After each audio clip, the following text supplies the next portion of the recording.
காரிமங்கலம் வட்டாரத்தில் கொட்டுமாரநல்லின்ற கிராமத்தில் நம்ம இந்த பண்ணைப்பள்ளி லாபகரமான வெள்ளாடு மற்றும் செம்மறியாடு வளர்ப்பு முறைகள் மீதான பண்ணைப்பள்ளி வந்து நம்ம துவக்க நாள் விழாவில் வந்து இருக்கோம்.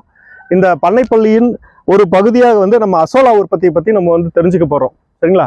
ஸோ விவசாயிகள் எல்லாருக்குமே தெரியும், வெயில் காலத்தில் வந்து பார்த்திங்கன்னா நம்மளுக்கு வந்து பசுந்தீவனத்தில் வந்து நிறைய தட்டுப்பாடு ஏற்படும். ஸோ அந்த பசுந்தீவன தட்டுப்பாடு ஏற்படும் பொழுது ஏற்கனவே இருக்கிற வெப்பத்தின் காரணமாகவும் பசுந்தீவன தட்டுப்பாடு அதில் பசுந்தீவனத்தின் வழியாக போகிற நீர்ச்சத்து குறையிறது காரணமாகவும் பார்த்தீங்கன்னா கால்நடைகள் வந்து மூச்சு இலைக்கும், மூச்சு விடுறதுல வந்து சிரமம் ஏற்படும்.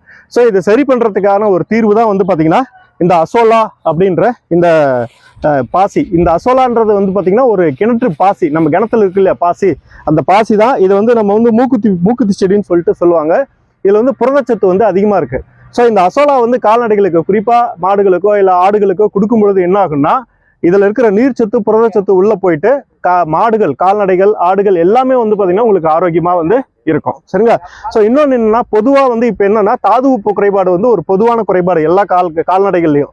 ஸோ இந்த அசோலா வந்து தாது உப்பு வந்து பார்த்தீங்கன்னா தாது உப்பு சத்து மிகுந்து இருக்கிறதால இது கொடுக்கும் பொழுது தாது உப்பு உள்ளே போயிட்டு கால்நடைகள் வந்து ரொம்ப ஆரோக்கியமாக வந்து வளரும். சரிங்களா? ஸோ இந்த அசோலா வந்து பண்ணுறது வந்து பார்த்தீங்கன்னா நம்ம வந்து செயற்கையா இந்த மாதிரியான ஒரு குழியை ஏற்படுத்தி நம்ம வந்து வளர்க்க போறோம். வளர்த்து வந்து நம்ம கொடுக்கலாம், எடுத்துப்பாங்க. ஸோ இந்த அசோலா கொடுக்கறதுனால என்ன ஆகும்னா செலவு தான். ஸோ இந்த ₹1 செலவுல நீங்க உற்பத்தி செய்யற இந்த அசோலா ஏறக்குறைய ஒரு ½ கிலோ இதுக்கு வந்து சமமா இருக்கும். எதுக்கு? நம்மளுடைய அடர் தீவனத்துக்கு சமமா இருக்கும். ஸோ 2 கிலோ அசோலா போட்டிங்கன்னா என்ன ஆகும்? 1 கிலோ தீவனத்தை வந்து குறைக்கலாம், அடர் தீவனத்தை. ஸோ ஏறக்குறைய 1 கிலோ போட்டிங்கன்னா ஏறக்குறைய ஒரு 2 கிலோ அசோலாவை பயன்படுத்தும் பொழுது என்ன ஆகுன்னா உங்களுக்கு ₹25 வந்து குறையும். சரிங்களா? ரெண்டாவது, இதில் இருக்கிறது இயற்கையான சத்து, நீர் சத்து, புரதம் எல்லாமே இயற்கையாக இருக்கிறதால ஆடை வந்து நல்லபடியாக பேசணும். இப்போ ஆடு வந்து இது கொடுத்தீங்கன்னா ஆட்டுடைய கறி வந்து நல்லா டேஸ்ட்டாக இருக்கும். சரிங்களா? இப்போ மேய்ச்சலுக்கு போயிட்டு வர்ற ஆட்டுக்கறி நல்லா இருக்குது அப்படின்னா கொடுக்கும் பொழுது ஜீரணங்கள் ஏற்படும். ஒரு ஆடு இருந்ததுன்னா, ஒரு செம்மறி ஆடோ வெள்ளாடோ நல்லா வளர்ந்த ஆடு இருந்தால் ஒரு நாளைக்கு 200 கிராம் அளவுக்கு கொடுத்தீங்கன்னா போதும். சரிங்களா?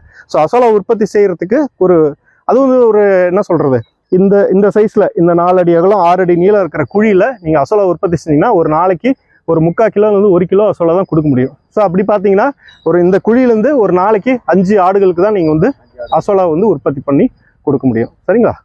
ஸோ இந்த அசோலா வந்து மக்கள் எல்லாம் பயன்படுத்தணும் அப்படின்னு வேண்டிக்கிட்டு இந்த செயல்முறை விளக்கத்தை வந்து நம்ம தொடருவோம். நன்றி. போதும், அவ்வளோதான். பரப்புற வரைக்கும் மண் போடுங்க. அந்த புட்டை எடுத்து இருக்க பார்த்து போடுங்க.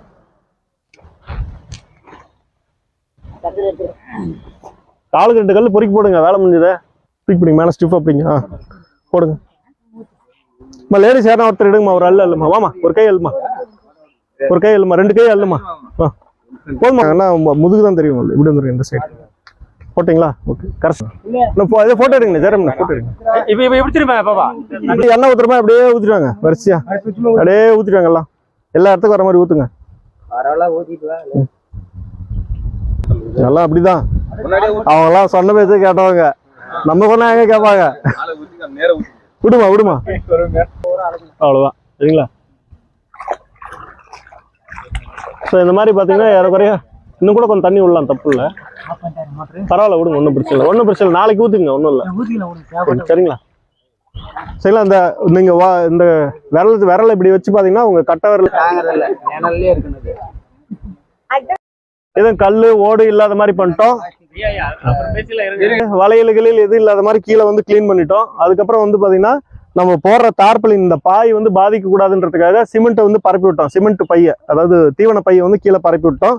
அதுக்கப்புறம் இந்த பாலித்தீன் பையை பரப்பிட்டோம். பரப்பினதுக்கு அப்புறம் என்ன பண்ணோம்னா மண்ணு கொட்டணும். மண்ணு வந்து என்ன மண்ணு கொட்டணும், நம்ம நிலத்து மண்ணே எடுத்து வந்து போட்டோம். அந்த நிலத்து மண்ணில் கல் இதெல்லாம் இல்லாத மாதிரி நம்ம இப்போ தேடி எடுத்து போட்டுட்டு இருக்கோம். அடுத்தது என்னன்னா போர் மண் இல்லாட்டி எம்சாண்டு எது இருக்கோ அதை எடுத்துக்கலாம். ஒரு 2 கைப்பிடி அளவுக்கு தூவி விட்டுட்டீங்கன்னா வந்து போதும். எம்சாண்டு எடுத்தீங்கன்னா கொஞ்சம் நிறைய எடுத்துட்டு வந்து வச்சுக்கோங்க. சரிங்களா? அது போட்டோம். அதுக்கடுத்து வந்து சாணி வந்து ஒரு 1/2 தட்டு சாணியை கரைச்சி விட்டுட்டோம். அதுக்கப்புறம் தண்ணி வந்து பார்த்தீங்கன்னா இந்த ஒரு ஜான் வச்சு பார்த்தீங்கன்னா இந்த கட்டை விரல் வயறதுக்கு வந்து வச்சு விட்டோம். இப்போ வந்து கலக்கி விட்டோம். சரிங்களா? இப்போ வந்து ரெடி ஆயிடுச்சு. அடுத்து நம்ம என்ன போடணும், இதில் வந்து இந்த அசோலா இருக்கு இல்லைங்களா, இந்த அசோலா வந்து இதில் வந்து போடணும் நம்ம. சரிங்களா? ஸோ இந்த அசோலாவை போட்டு காலையிலும் சாயங்காலமும் நல்லா அடியில் கை விட்டு நல்லா கலக்கி விட்டிங்கன்னா இந்த இப்போ போடுறீங்களா, இதை போடுறது வந்து ஒரு 3 வாரத்தில் இது ஃபுல்லாக இந்த குழி ஃபுல்லாக நிறைஞ்சு வந்துடும். அதுக்கப்புறம் நம்ம அதை எடுத்து ஆட்டுக்கோ மாட்டுக்கோ கோழிக்கோ தீவனமாக போடலாம். ஆடு மாடுக்கு வந்து கழுவி தான் கொடுக்கணும். ஏன்னா நம்ம வந்து கீழே சாணி கரைச்சி ஊத்துறதால அந்த சாணி ஸ்மெல்லுக்கு வந்து ஆடு மாடு சாப்பிட அலசி போடணும், அலசி நல்லா போடணும். சரிங்களா? கோழிக்கு வந்து பிரச்சனை இல்லை, கோழி அப்படியே வந்து கொத்தி கூட சாப்பிட்டுக்கும். சரிங்களா? ஸோ இது இப்படியே இருக்கட்டும். அவர் ஆலம்பாடி சார் வந்ததுக்கப்புறம் நம்ம வந்து இதை தூவி இது பண்ணிக்கலாம். சரிங்களா? அவர் ஆரம்பிச்சிருச்சு.